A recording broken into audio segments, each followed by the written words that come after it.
Hello everyone, and welcome back to Midnight Horror. I know many of you use these videos to fall asleep, so before you drift off, I'd love it if you could leave a comment letting me know where you're listening from around the world. Also, don't forget to like and subscribe if you're enjoying the episodes. Story 1. Renting the old, quaint house for the summer felt like stepping into a different world. Nestled in the countryside, it was everything I'd hoped for, a perfect escape from the chaos of city life. The house had charm, with its ivy-covered walls, creaky wooden floors, and the scent of blooming flowers drifting through the open windows. The days passed in a peaceful rhythm, each one filled with long walks through the surrounding fields, quiet evenings with a good book, and the simple pleasure of solitude. But as the days turned into weeks, I couldn't shake the feeling that there was something I was missing, something hidden just beneath the surface of this idyllic retreat. It wasn't long before I discovered it. I first noticed the door in the basement a few days after I moved in. I had been storing some of my things down there, organizing boxes in the dim light cast by a single bare bulb hanging from the ceiling. The basement was unfinished, with concrete walls and a damp, musty smell that clung to the air. It was the kind of place that felt like it had secrets, and it wasn't long before I found one. The door was small, almost hidden in the shadows at the far end of the basement. It was made of heavy wood, with an old-fashioned brass handle that gleamed faintly in the dim light. Curious, I reached out to open it, but the handle wouldn't turn. It was locked. When I asked the landlord about it the next day, he was curt.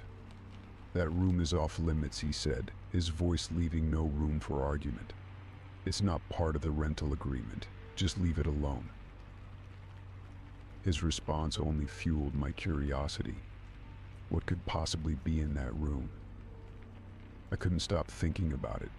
Every time I went down to the basement, my eyes would drift toward the door, my mind spinning with possibilities. What was he hiding? One evening, while cleaning up after dinner, I found the key. It was tucked away in the back of a kitchen drawer, almost as if someone had hidden it there. The moment I saw it, I knew what it was for. The temptation was too strong to resist. My heart raced as I took the key down to the basement, the old stairs creaking underfoot. I hesitated in front of the door, the key cold in my hand. Part of me knew I should leave it alone, respect the landlord's wishes. But my curiosity won out in the end. I slid the key into the lock and turned it. The door opened with a soft click, revealing a room that was unlike anything else in the house. It was pristine, a stark contrast to the rest of the dusty basement. The air was cool and still, as if the room had been sealed off from the world for years. Everything was meticulously arranged: a small table with a chair, shelves lined with old books and trinkets, and a large cabinet against the far wall. But what caught my attention were the photographs. They were everywhere, covering the walls, the shelves, even the floor. Hundreds of them, all in black and white, neatly framed and arranged in rows. And they were all of me. A shiver ran down my spine as I stepped closer, my eyes scanning the images. They were taken from various angles: me walking in the garden, sitting on the porch, reading in the living room. Some were recent, others looked like they had been taken the moment I arrived. The more I looked, the more unsettled I became. Who had taken these? How had I not noticed someone watching me? My breath quickened as I realized that some of the photos were from inside the house. There were pictures of me cooking in the kitchen, lounging in the living room, even sitting at the desk in the study. The angles were strange, almost voyeuristic, as if the photographer had been hiding in the shadows, waiting for the perfect moment to capture me.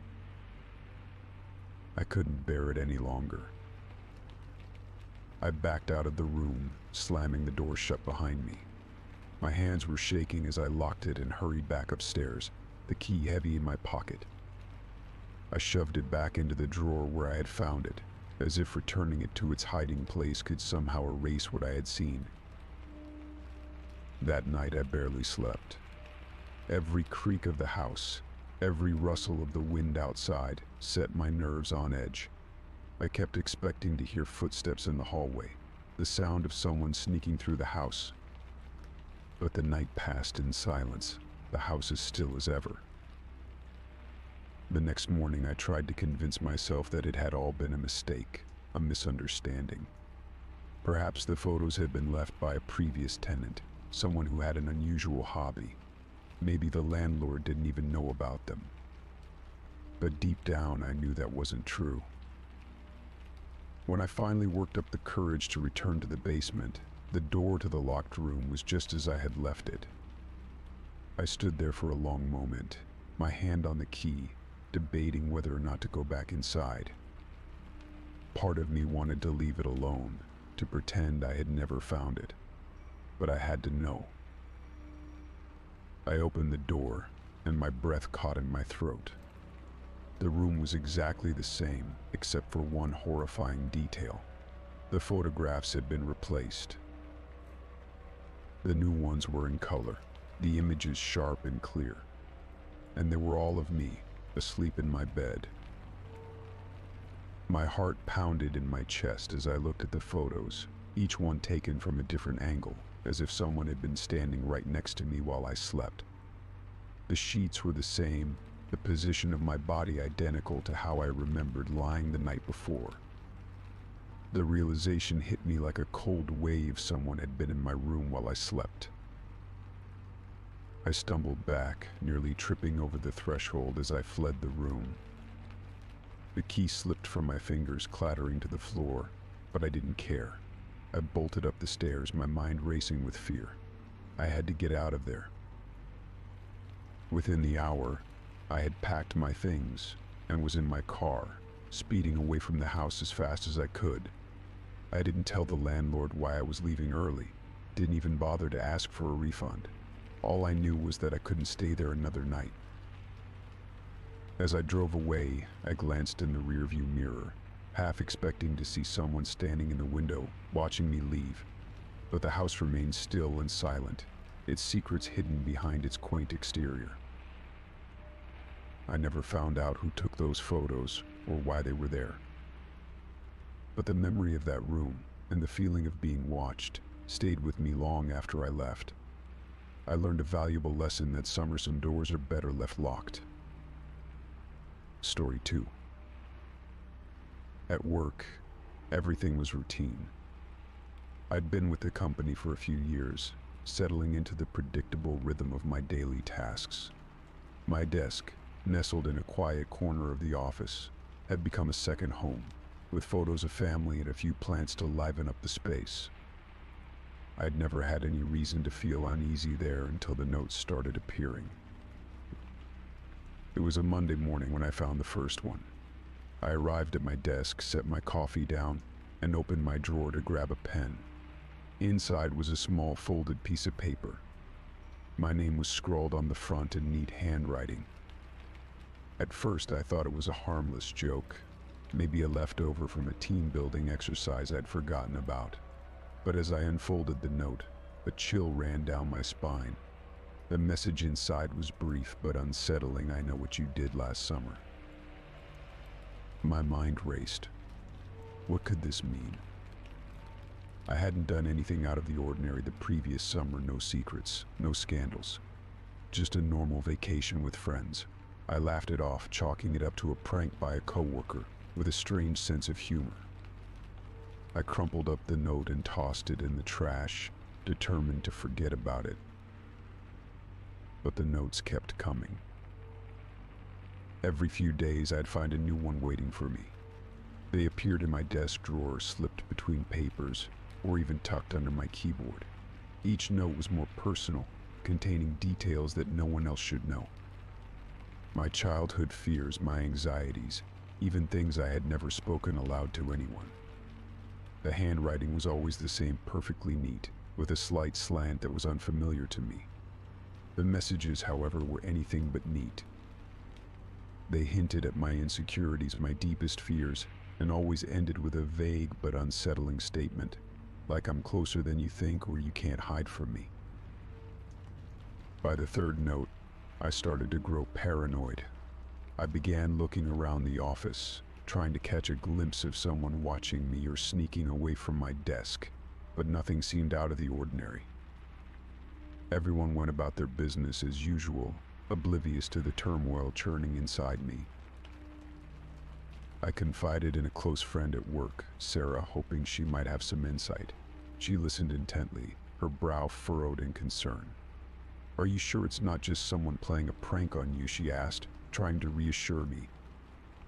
But the look in her eyes told me she was just as unnerved as I was. "Maybe you should talk to HR," she suggested. So I did. I went to HR feeling a bit foolish but needing to do something to regain control over the situation. The HR manager, a stern woman named Mrs. Dempsey, listened to my concerns with a stony expression. She assured me that they would look into it and asked if I had any idea who might be responsible. But I didn't. I had no enemies at work, no one who would go to such lengths to unnerve me. Days passed after my meeting with HR, and I heard nothing. No updates, no explanations. I began to feel like I was losing my grip on reality. Every time I opened my desk drawer, my heart would race, expecting another note. But for a while, there were none. Just as I started to convince myself that it was over, that maybe HR had quietly dealt with the issue, the notes returned. This time they were worse. The messages were no longer just cryptic, they were disturbing. One note simply read, "I know you're scared," and another, "You're not safe here." The last straw came one Friday afternoon. It had been a long week, and I was exhausted. As I sat at my desk trying to focus on finishing a report, I opened my drawer to grab a file and found another note. My breath caught in my throat as I read it. "I'm watching you right now." The words sent a jolt of fear through me. I felt a sudden, intense pressure on my chest, like a weight pressing down. My hands trembled as I clutched the note, my mind racing. The room felt suffocating, and the air was thick with tension. I felt it a gaze on me, heavy and invasive. My heart pounded in my chest as I slowly turned around, expecting to find someone standing there, staring at me. But the office was empty. The cubicles were deserted, the usual hum of conversations and ringing phones replaced by an eerie silence. It was late in the afternoon, and most of my colleagues had already left for the weekend. The lights overhead flickered slightly, casting long shadows across the room. I stood up, my legs shaky, and walked around my desk, scanning every corner of the office. I checked behind partitions, peered into empty conference rooms, even looked out the windows, but there was no one. The feeling of being watched lingered, gnawing at me, but I couldn't find a single soul. My rational mind told me it was just my imagination, fueled by the paranoia the notes had stirred up. But a deeper, more primal part of me knew better. Unable to shake the fear, I gathered my things and left the office in a hurry. I didn't look back, afraid of what I might see or not see if I did. That weekend, I barely slept, haunted by the thought that someone out there knew me, knew my fears, and was toying with me. When Monday came, I dreaded returning to work. When I arrived, my desk was just as I had left it. I hesitated before opening the drawer, my heart pounding in my chest. But there was no new note, no sign that anything had been disturbed. For a brief moment, I felt a surge of relief until I noticed something else. The note from Friday was gone. The one that had said, "I'm watching you right now," I had left it in the drawer. But now it was missing. Someone had taken it. A cold dread settled in the pit of my stomach. Whoever was doing this was closer than I had ever imagined. I went back to HR, demanding answers, but Mrs. Dempsey seemed more annoyed than concerned. "We've checked the security footage," she said curtly. "No one has been tampering with your desk. Are you sure you didn't misplace the notes yourself?" Her words stung, and I left the office feeling more alone than ever. The notes had stopped, but the fear remained. I could no longer concentrate at work, always feeling on edge, always looking over my shoulder. I never found out who was behind the notes or how they knew such intimate details about my life, but the experience left a scar, a lingering sense of unease that I could never quite shake. Even now, I sometimes catch myself glancing over my shoulder, half expecting to see someone standing there, watching me from the shadows. Story 3. The first time the house alarm went off in the middle of the night, I dismissed it as a glitch. I had just moved into the old house a few weeks ago, and though the previous owner assured me that everything was in working order, I figured the alarm system was just showing its age.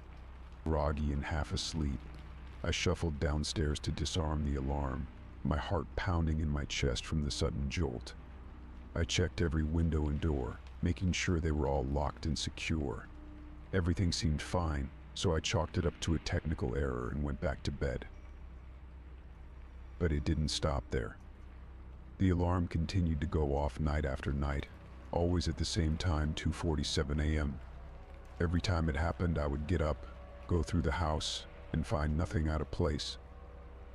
I even called the alarm company, and they sent a technician to inspect the system. He found no issues, no signs of tampering or malfunction. Yet the alarm persisted, as if it had a mind of its own. One night, about a week after the alarm first started acting up, I found myself in the basement, organizing some old boxes left behind by the previous owner. I lost track of time, sorting through dusty memorabilia, when I heard the sound of someone moving around upstairs. The soft creak of floorboards, the faint shuffle of footsteps. My heart skipped a beat, and I froze, listening intently. The footsteps were deliberate, not like the random settling of an old house, but the measured tread of someone walking through the rooms. I quickly grabbed my phone and dialed 911, whispering to the operator that there was someone in my house. She told me to stay on the line and remain quiet until the police arrived. I could still hear the footsteps overhead, moving from the kitchen to the living room, then toward the staircase.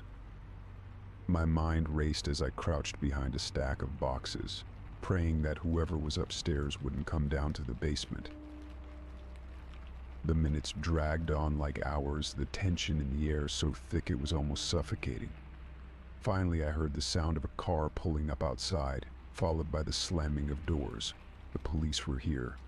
Relief washed over me, but the footsteps continued, undisturbed by the arrival of the authorities.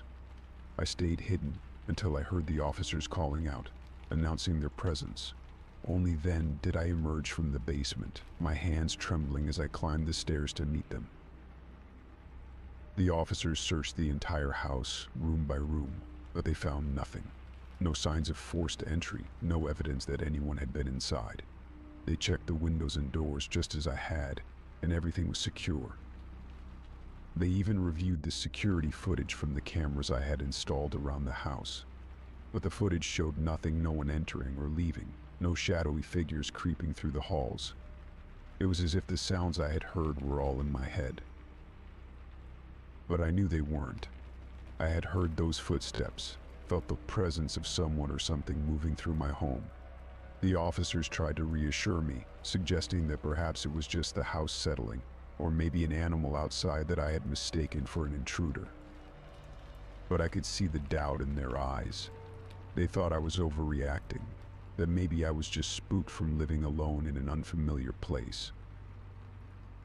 After the police left, I tried to shake off the unease, telling myself that maybe they were right. Maybe I was just hearing things. But deep down, I knew better.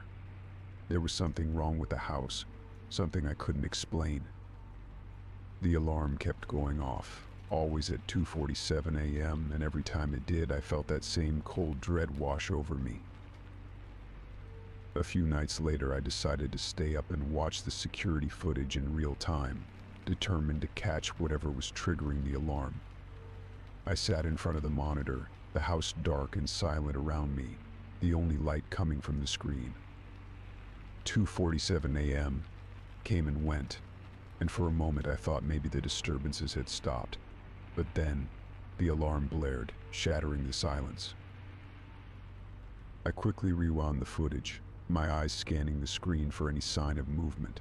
There was nothing, no intruder, no animal, nothing that could have set off the alarm. But as I listened closely, I heard something that sent a chill down my spine. Faint, almost imperceptible, there were footsteps, muffled, distant, but unmistakably human. They were there, on the recording, yet when I played it back for anyone else, they heard nothing. It was as if the sounds were meant for me alone. The days that followed were a blur of anxiety and sleepless nights. I became obsessed with the alarm and the footsteps, spending hours watching the footage, trying to catch even the smallest anomaly. But no matter how many times I watched, the result was always the same, nothing visible. Only those faint, ghostly footsteps echoing through the house. I started to avoid going to bed, dreading the moment when the alarm would go off again. I'd lie awake, listening, waiting for the footsteps to start. Sometimes, I thought I could hear whispers too, just on the edge of hearing, as if someone were trying to speak to me from the other side of the walls. But the words were always just out of reach, leaving me with nothing but a growing sense of unease. Eventually, I couldn't take it anymore. I packed a bag and left the house, staying with a friend while I tried to figure out what to do. I couldn't live like that, constantly on edge, feeling like I was being watched, haunted by something I couldn't see. I called in another technician, another round of police, but nothing helped. The alarm continued to malfunction, the footsteps continued to echo in the recordings, and I knew that whatever was in the house, it wasn't going to leave me alone. The final night I spent in that house, the alarm went off at 2:47 a.m. As usual, but this time, when I listened to the recording, the footsteps were louder, clearer, as if they were right beside me. And this time I heard something else, too, a low, guttural whisper, just one word, but it was enough to send me fleeing into the night. Leave. Story 4. It had been an ordinary night out with friends, dinner at our favorite restaurant followed by drinks at a local bar. The laughter, the stories, the easy camaraderie, all of it had made the evening one of those perfect nights that left you smiling long after it was over. But that happiness shattered the moment I reached for my wallet the next morning and found it missing. At first I thought I had simply misplaced it. I retraced my steps, searching through my apartment, checking every pocket, every corner, every possible place it could have fallen. I even called the restaurant and the bar, hoping that someone had found it and turned it in. But it was nowhere to be found. As the day wore on, the sinking realization that my wallet was gone for good settled in. I had no choice but to report it stolen. I canceled my credit cards, filed a police report, and began the tedious process of replacing my ID and other important documents. The inconvenience was bad enough, but what truly bothered me was the thought of someone out there having access to my personal information, someone who could be using it for who knows what purpose. A few days later, as I was heading out for work, I noticed an envelope slipped under my front door. It was unmarked, no return address, just a plain white envelope with my name scrawled across the front in messy handwriting. Puzzled, I picked it up and opened it. Inside was my wallet. For a moment, relief washed over me until I opened it and saw that it had been emptied of all its contents. My credit cards, ID, cash, everything was gone, except for a single slip of paper tucked into one of the card slots. I pulled it out, and my heart skipped a beat as I read the message written on it in large, bold letters, "I know where you live." A cold shiver ran down my spine, and my hand shook as I held the note. The words were simple but filled with a menacing certainty that made my blood run cold. Someone had gone through the trouble of stealing my wallet, removing all its contents, and then returning it to me with this chilling message. Whoever it was, they knew where I lived. They had been to my home, close enough to slip the envelope under my door without me noticing. Fear gripped me as I stared at the note, my mind racing with questions. Who had done this? Why would they return the wallet? What did they want? But no matter how hard I tried to piece it together, I couldn't make sense of it. All I knew was that I was no longer safe in my own home. The next few days were a blur of paranoia and anxiety. I couldn't shake the feeling that I was being watched, that someone was lurking in the shadows, waiting for the right moment to strike. Every creak of the floorboards, every rustle of leaves outside, made my heart pound. I barely slept, jumping at every little sound, convinced that someone was trying to break in. I decided to take action. The first thing I did was change the locks on my door. The idea that someone might have a key to my apartment filled me with dread, so I had a locksmith come out immediately. I watched as he installed the new locks, double-checking to make sure everything was secure, but even that didn't fully ease my fears. Next, I moved some of my belongings to a friend's place. I didn't have the time or resources to relocate entirely, but I thought if I could make it look like I wasn't staying there full time, it might deter whoever was watching me. I packed up some clothes, important documents, and anything of value, and spent a few nights crashing on my friend's couch. But the fear followed me. I couldn't escape the feeling that I was being watched, even when I was away from home. I also installed a security system with cameras, motion detectors, and alarms. The company assured me that my apartment was now one of the safest in the city, but I couldn't shake the feeling of unease. Every time I entered my apartment, I checked the footage from the cameras, hoping to catch a glimpse of whoever had left that note. But nothing ever showed up. It was as if the person had simply vanished, leaving me in a state of perpetual dread. The days turned into weeks, and gradually the intensity of my fear began to subside, though it never completely disappeared. I started to regain some sense of normalcy, though I remained hyper-vigilant.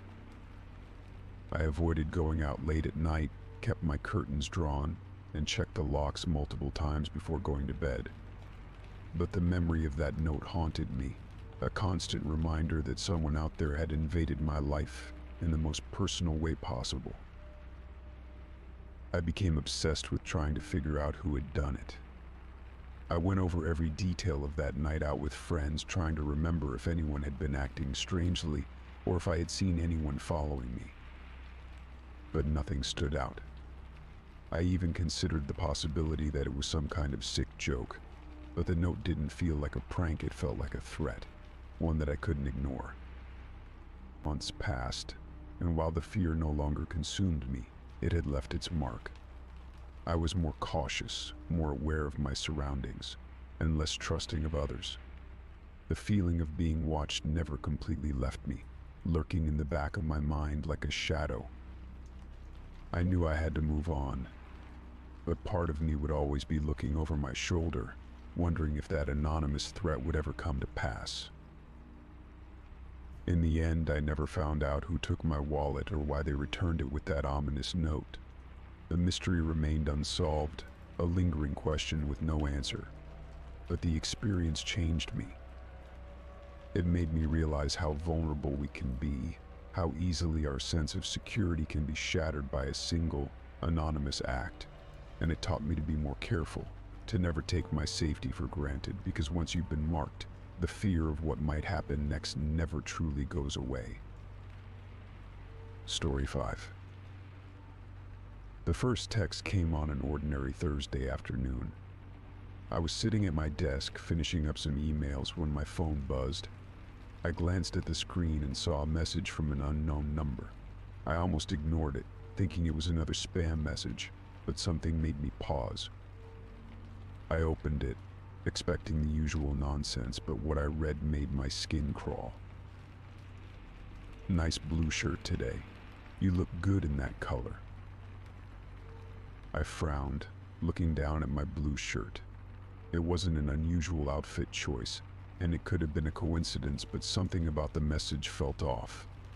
How did this person know what I was wearing? I looked around the office, trying to spot anyone acting suspicious, but everyone was engrossed in their work.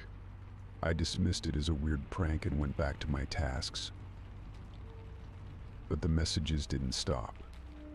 Over the next few days, more texts came in, each one more unsettling than the last.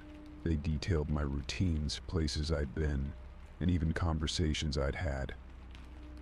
One morning I received a text that read, "Did you enjoy your coffee at the corner cafe? The barista gave you an extra shot. Didn't she? I had indeed stopped at the cafe that morning, and the barista had given me an extra shot of espresso." My heart raced as I reread the message. How did they know that? I hadn't told anyone. At first, I tried to brush it off as a prank. Maybe a friend was playing a joke on me, or perhaps it was someone in the office who'd seen me at the cafe. But as the days passed, the messages grew more specific, more personal. They started predicting things that would happen to me, minor accidents, small misfortunes that, while not life-threatening, were certainly unsettling. One day, as I was leaving for work, I received a text, "Be careful on your way out. You might trip on the last step." I paused at the door, my hand hovering over the handle. The last step of the staircase had always been a bit tricky, but I'd never tripped on it before. I shook my head, telling myself I was being paranoid. But as I descended the stairs, I hesitated at the last step, and in my hesitation I lost my balance. I stumbled, catching myself on the banister just in time. My heart pounded in my chest as I reached the bottom, the words of the text echoing in my mind. I decided to take action. I tried tracing the number, but every attempt led to a dead end. It was as if the number didn't exist, a ghost in the system. I reported the text to the police, but without any real threat, they couldn't do much. They suggested I change my number, but I hesitated. Part of me wanted to know who was behind this. The idea that someone was watching me, knowing so much about my life, was terrifying, but I also needed answers.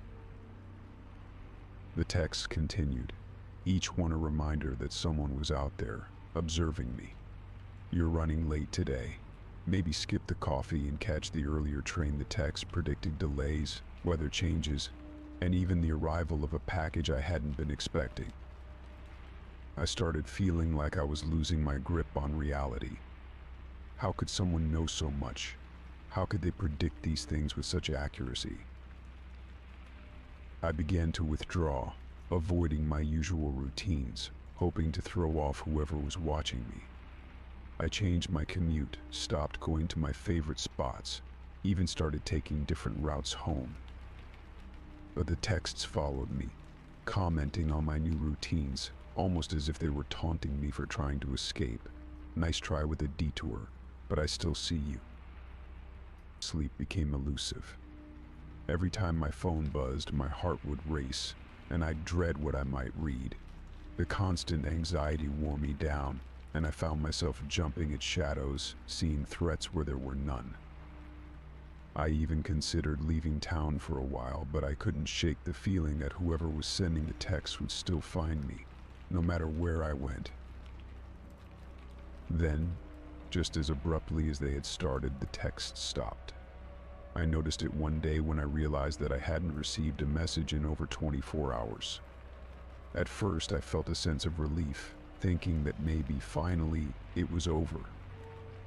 But the relief was short-lived, replaced by a gnawing sense of unease. Why had they stopped? Had they moved on to someone else, or was this part of some larger plan? The days turned into weeks, and still there were no more texts. I began to relax, though the memory of those weeks of torment lingered. The silence, however, was almost worse than the texts themselves. I found myself constantly on edge, waiting for the next message, the next sign that someone was still watching, but nothing came. As the weeks passed, I tried to return to my normal life, but the knowledge that someone had known so much about me, had predicted so many of my movements, weighed heavily on me.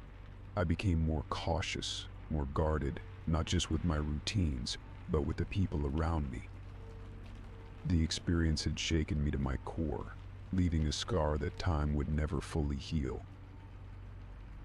One night, months later, I was sitting alone in my apartment, the memory of the texts a distant, but ever-present, shadow in my mind. My phone buzzed on the table, and I froze, my breath catching in my throat. I stared at the screen, the familiar anxiety flooding back in an instant. But when I picked it up, it was just a notification from a friend, nothing more. I let out a shaky breath, trying to calm my racing heart. But as I set the phone down, a single thought lingered, chilling me to the bone. Somewhere out there, someone still knew too much about me. Story 6. When I first moved into my new neighborhood, I was thrilled. The tree-lined streets, well-kept lawns, and friendly faces made it feel like the perfect place to start fresh. My small house at the end of the cul-de-sac felt cozy and inviting, and I quickly settled into a comfortable routine.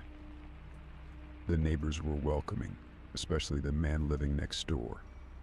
He introduced himself as Alan, a middle-aged man with a warm smile and a seemingly genuine interest in helping me get acclimated to the area. At first, I appreciated Alan's friendliness. He offered to help with my yard work, invited me over for coffee, and provided recommendations for local services. It was nice to have someone so willing to lend a hand, especially when you're new to a place. We'd chat occasionally over the fence, and he always seemed eager to learn more about me, where I worked, my hobbies, and even my family background. I found his interest a bit excessive, but I dismissed it as harmless neighborly curiosity. However, as the weeks passed, Alan's behavior began to shift from friendly to unsettling. He started asking increasingly personal questions. He wanted to know the details of my work schedule, the names of my friends, and even why I wasn't dating anyone. His questions were intrusive, and I began to feel uncomfortable with how much he wanted to know about my life. There was something about the way he asked, an intensity in his eyes that made me uneasy. I tried to distance myself, making excuses when he invited me over or tried to engage in long conversations, but Alan was persistent. He always seemed to be outside when I left for work or returned home, waving and calling out to me as if he were watching for my comings and goings. The feeling that he was always there, always watching, became harder to shake. Then one day I found something that made my blood run cold. It was a Sunday morning, and I was tidying up my front porch, arranging the flower pots that lined the steps. As I bent down to move one of the pots, something metallic caught my eye. Hidden behind the leaves was a small black object. I picked it up, and my heart skipped a beat when I realized what it was: a camera. A tiny, discreet camera, positioned perfectly to capture everything happening at my front door. My hands trembled as I held the camera, a sickening feeling of violation washing over me. Someone had been watching me, recording my every move as I entered and left my home. The sense of safety I had once felt in my own space was shattered in an instant. I didn't want to believe it, but the more I thought about it, the more it made sense. Alan's odd behavior, his obsession with my routine, it all pointed to him. But why? What was he hoping to gain by invading my privacy like this? The questions swirled in my mind, each one more disturbing than the last. With a deep breath, I decided I couldn't ignore it. I needed answers. I marched over to Alan's house, camera in hand, and knocked on the door. When he opened it, his expression shifted from surprise to something else, something I couldn't quite place. "I found this," I said, holding up the camera. It was hidden behind a flower pot on my porch. "Care to explain?" For a moment, Alan's face was blank, as if he was processing the situation. Then, he let out a nervous laugh. "Oh, that? It's just for security purposes. You can never be too careful these days, right?" I stared at him, disbelief and anger boiling inside me. "Security purposes? You've been spying on me. That's not normal, Alan. That's not okay." Alan's smile faltered, and his eyes took on a pleading look. "I didn't mean to upset you. I was just trying to look out for you. You're new here, and I thought it would be good to keep an eye on things. You know, in case anything happened." His words did little to ease my anger. If anything, they only made me feel more uneasy. This wasn't about security, this was about control. He wanted to know everything about me, to monitor my every move, and that was something I couldn't tolerate. "I'm not comfortable with this," I said firmly. "You had no right to put a camera on my property without my consent. I want you to remove any other cameras you might have placed and leave me alone. Do you understand?" Alan's face darkened, and for a split second, I saw a flicker of something cold in his eyes. But then he nodded, his expression softening back into that friendly, almost apologetic demeanor. "Of course I'm sorry. I'll remove the camera. It won't happen again." I didn't trust him. There was something about his quick change in demeanor that felt disingenuous, like he was just telling me what I wanted to hear. But I had made my point, and I hoped that would be the end of it. Over the next few days, I kept a close eye on my surroundings, wary of any further invasions of my privacy. Alan stayed out of sight, and I didn't see him lurking around as he used to. But the sense of unease didn't fade.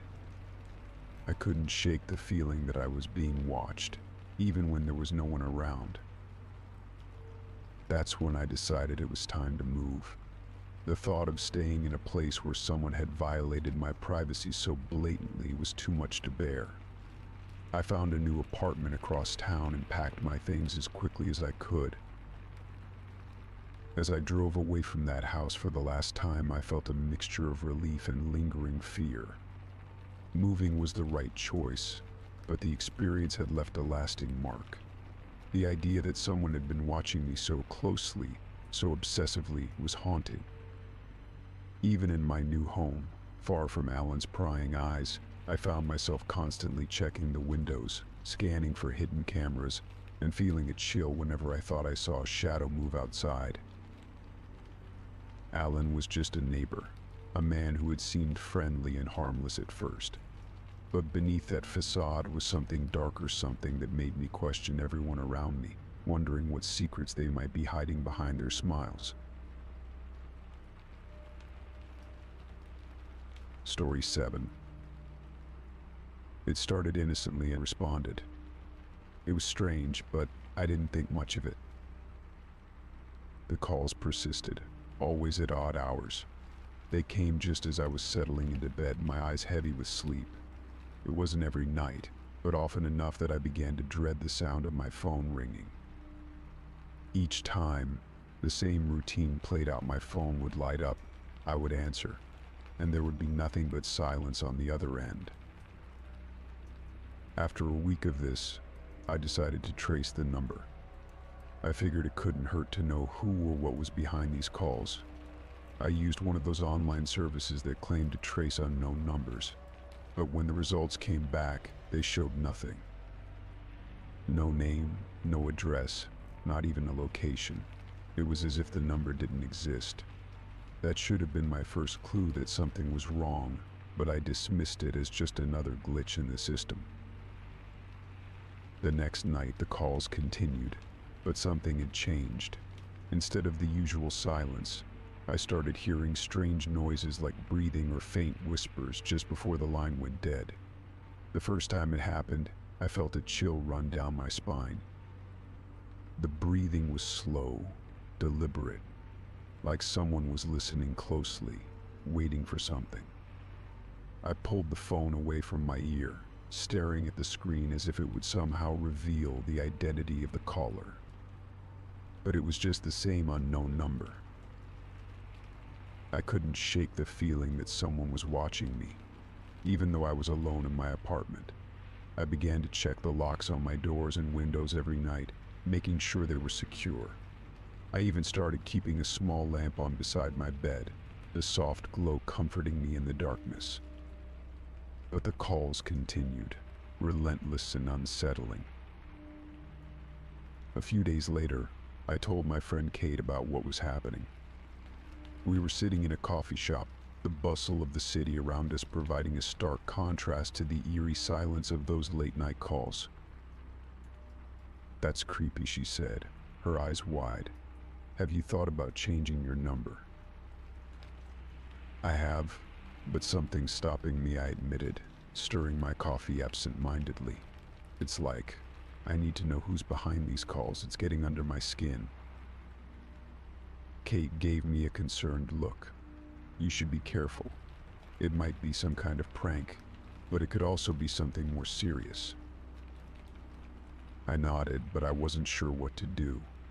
I couldn't just ignore the calls, not when they were beginning to feel so personal. There was a growing unease in the pit of my stomach, a sense that something was very wrong. That night, I sat on the edge of my bed, my phone in hand, waiting. The clock ticked past midnight, and just as I was about to give up and go to sleep, it rang. My heart jumped in my chest as I saw the familiar unknown number flash on the screen. I hesitated for a moment before answering. "Hello," I said, my voice trembling slightly. For a few seconds, there was nothing, just the familiar silence. Then I heard it. The breathing. Slow, steady, and unnervingly close. It sent shivers down my spine, my body tensing as I strained to hear anything else. "Who is this?" I demanded, trying to keep my voice steady. "Why are you calling me?" The breathing continued, unchanging, as if my questions had no effect. I was about to hang up when I heard something else, a faint whisper, too quiet to make out. I pressed the phone closer to my ear, my heart pounding. "What did you say?" I whispered, fear and frustration mixing in my voice. There was a pause, and then the whisper came again, louder this time, clear enough for me to understand. It was my name. "Mika." The voice was low, almost a hiss, and it sounded so familiar, but I couldn't place it.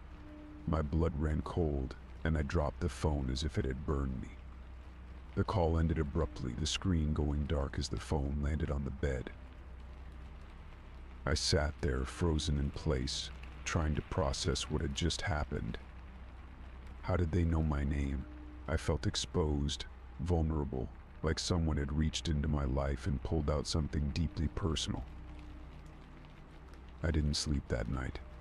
Every creak of the floorboards, every rustle of the wind outside set my nerves on edge. I kept a lamp on, the light doing little to chase away the fear that had taken root in my mind. I tried to tell myself it was just a cruel prank, that someone was messing with me. But deep down, I knew there was more to it than that. The next day, I went to the police. I told them about the calls, the strange noises, and the voice that whispered my name. The officer I spoke to was polite but dismissive.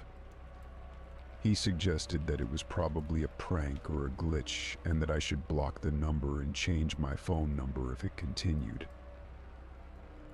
But I couldn't shake the feeling that this was something more than a simple prank. I blocked the number as the officer suggested, but a part of me dreaded the silence that might follow. As unsettling as the calls were, the idea of not knowing who was behind them or why they were calling was somehow worse. That night, my phone didn't ring. I sat in bed, staring at the screen, half expecting it to light up with that unknown number, but it remained dark. I should have felt relieved, but instead I was on edge, as if waiting for something to happen. Just as I was starting to drift off to sleep, my phone buzzed with a text message. My heart skipped a beat as I reached for it, my fingers trembling. The message was from an unknown number, but this time, it wasn't the same one as before. The message was short, just 2 words: "Miss me." My breath caught in my throat as I stared at the screen. The message felt like a taunt, a reminder that whoever was behind the calls wasn't finished with me yet. I quickly blocked the number, but it did little to ease my fear. I spent the next few nights on high alert, jumping at every little sound, unable to relax. The calls had stopped, but the unease lingered, a constant presence in the back of my mind. I began to wonder if I would ever feel safe again. A week passed with no further contact. I started to think that maybe it was over, that whoever had been tormenting me had moved on. But the sense of dread never fully left. I kept my phone close, waiting for the next call or message, knowing that it could come at any time. And then, just as I was beginning to let my guard down, my phone rang again. I looked at the screen, my stomach twisting in knots. The number was unknown, but different from the previous ones. With a deep breath, I answered the call. There was silence on the other end, and for a moment I thought it was just another dead line. But then, I heard my name, whispered in that same familiar voice. "Mika." I hung up immediately, my heart racing. Whoever it was, they weren't done with me yet. I knew then that this wasn't just a random prank. Someone was watching me, someone who knew my name, my habits, my life. And they weren't going to stop. The calls continued, each one more terrifying than the last. I stopped answering, but they kept coming, relentless and unnerving. The whispers became more frequent, the breathing more labored, as if whoever was on the other end was getting closer and closer. I changed my number, but it didn't help. The calls still found me, no matter what I did. I couldn't escape the feeling that I was being hunted, that someone was out there, watching and waiting. I don't know who they are or what they want, but I know one thing for sure: they're not going to stop. Not until they get what they're after. And that's the most terrifying part of all. Story 8. It started on a rainy Tuesday afternoon. I had just gotten home from work, soaked from the downpour, when I noticed a package sitting on my doorstep. There was no return address, no tracking information, just my name scrawled in a hurried, almost illegible script. Puzzled, I brought it inside and placed it on the kitchen table. The cardboard was damp from the rain, and I hesitated for a moment before deciding to open it. Inside, nestled among crumpled newspaper, was a doll. It was unlike any doll I had seen before. Its eyes were wide and unblinking, with a fixed, eerie smile that sent a shiver down my spine. The clothes it wore were old-fashioned, a frilly dress that seemed out of place in time.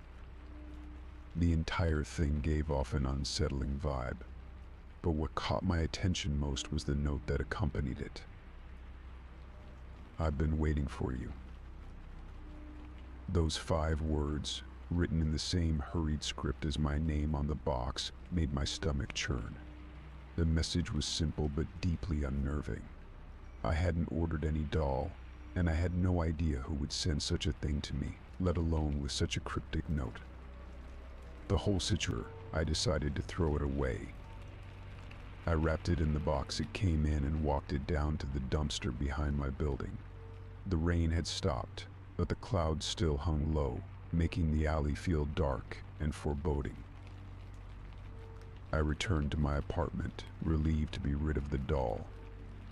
But that night, as I was getting ready for bed, I noticed something out of place. There, sitting on my dresser, was the doll. My heart skipped a beat. I was certain I had thrown it away. Panic gripped me as I approached it cautiously, as if it might suddenly move. The doll's expression hadn't changed, but it felt different now, more menacing, almost alive. I grabbed it, this time driving it to a dumpster several blocks away. I needed to make sure it was gone for good. The next day, I felt a little more at ease, convincing myself that it was just a weird coincidence.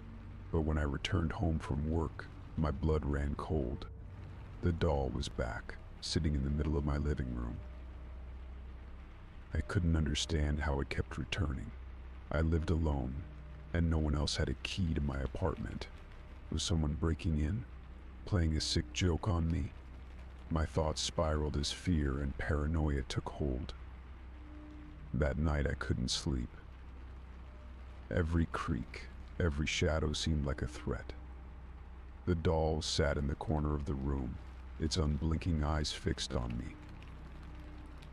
The following morning I received an email from an address I didn't recognize.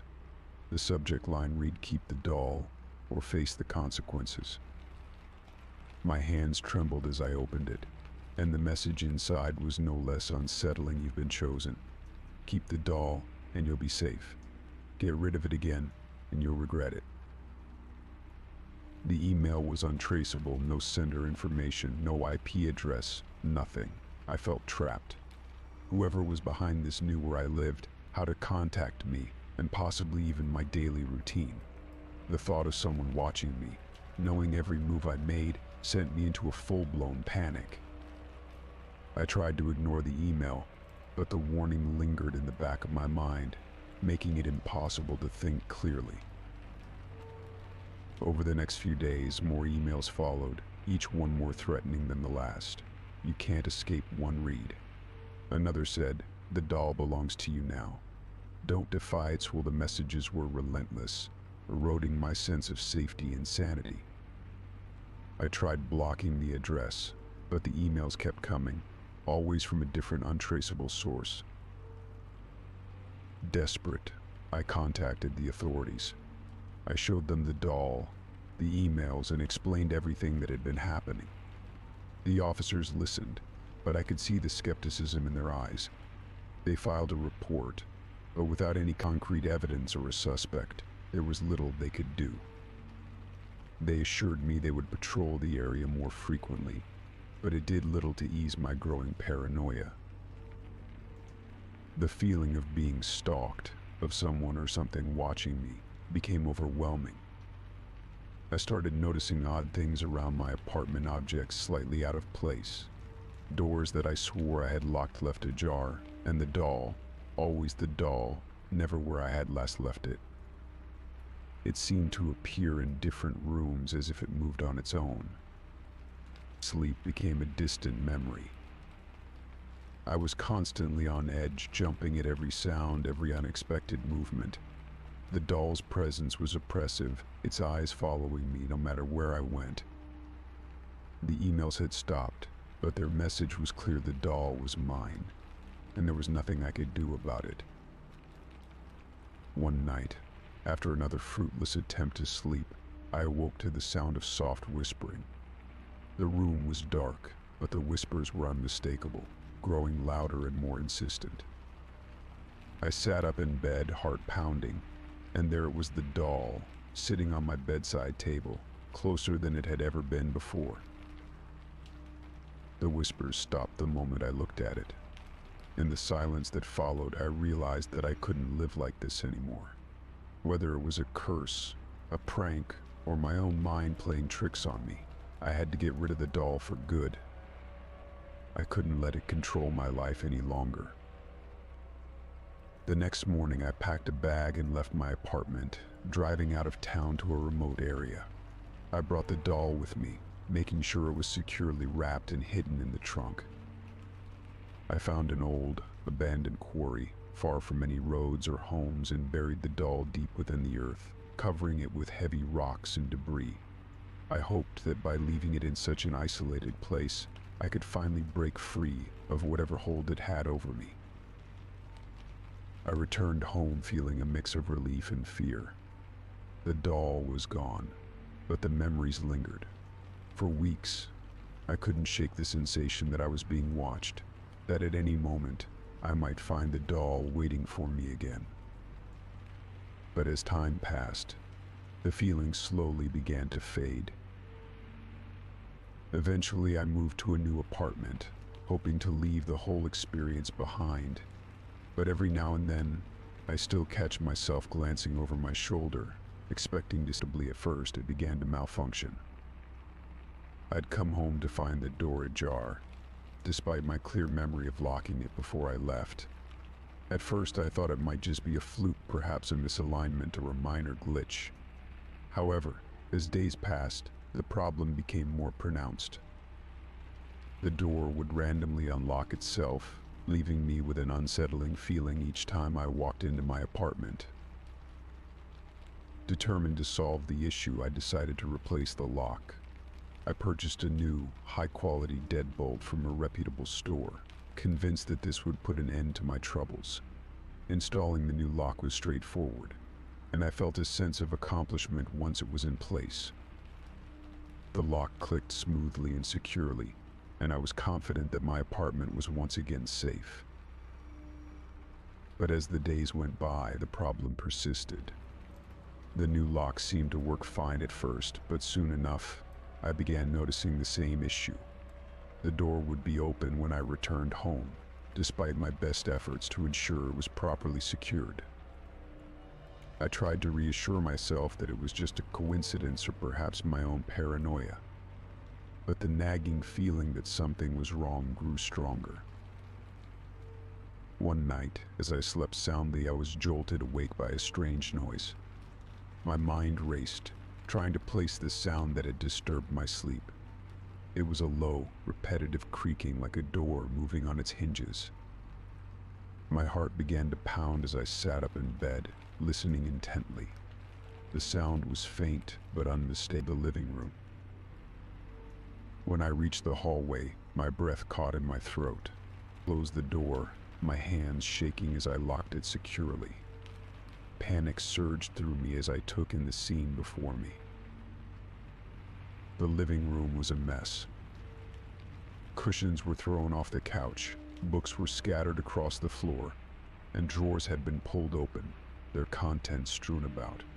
It was as if someone had been rifling through my belongings, searching for something. My pulse raced as I scanned the apartment for any sign of an intruder. Everything else seemed to be in place, but the disarray was unsettling. I spent the rest of the night on edge, jumping at every creak and groan of the building. In the morning, I decided to talk to my neighbors, hoping someone might have seen something unusual. I went door to door, describing the situation and asking if they had noticed anything out of the ordinary. Most of them looked at me with concern but shook their heads, indicating that they hadn't seen or heard anything unusual. One neighbor, an elderly woman who lived 2 floors above me, mentioned hearing strange noises during the night but had thought nothing of it, assuming it was just the building settling. With no answers from my neighbors, I was left with a growing sense of unease. The problem with the door continued. Despite my best efforts to secure it, it would still unlock itself. I began to question my own sanity. Was I missing something? Had I overlooked a detail? I scrutinized the lock mechanism, checked the door frame, and even called a locksmith to ensure everything was functioning correctly. Each time they assured me that everything was in order, but the issue persisted. As weeks went by, the situation grew increasingly unnerving. The feeling of being watched became almost palpable. I started avoiding leaving my apartment for long periods and would often return early to check on things. Each time I would find the door slightly open and my belongings in disarray. The disturbances seemed to happen most often at night, which only added to my anxiety. One particularly unsettling night, I awoke to the sound of someone moving around in my apartment. I could hear footsteps, muffled and hesitant, echoing through the living room. My heart raced as I lay frozen in bed, listening to the noises. I mustered the courage to get up and check, but when I emerged, the apartment was eerily quiet. The door was shut, and everything seemed to be in place. It was as if the disturbances had never happened.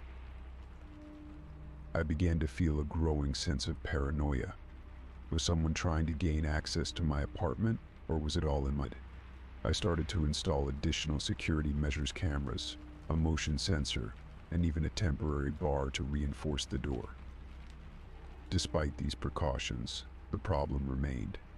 The door would still unlock itself, and my belongings would still be scattered, though nothing was ever stolen. In the end, I decided to move out, unable to bear the constant anxiety and the creeping sense that someone or something was trying to invade my space. My new apartment, with its solid locks and quiet corridors, felt like a sanctuary. The sense of security returned, but I couldn't shake the memory of those unsettling nights. The door, which had once been a simple barrier, had become a symbol of something far more sinister. And though I tried to put it behind me, the echoes of those disturbed nights lingered in the back of my mind, a haunting reminder of the fear that had taken root in my old apartment.